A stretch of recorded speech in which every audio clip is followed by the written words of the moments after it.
பறிச்ச பூவ ஒருத்தன் வந்து பறிச்சு போகலாமா?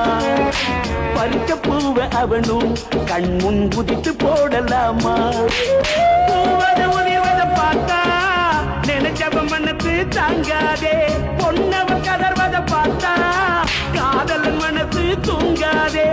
மீன பிடிச்சவன் தரையில் போட்டுதான் மீனு துடிப்பத பார்த்து ரசிக்கிறான். நம்ம படைச்சவன் காதல பிரிச்சுதான் தாலி கைத்தால ஆட்டி படைக்கிறான். நூலு கையத்தில பொம்மை ஆடுது, தாலி கையத்தில பெண்மை வாடுது. இதயம் படைச்ச இறைவா நீ காதல பிரிப்பது சரியா?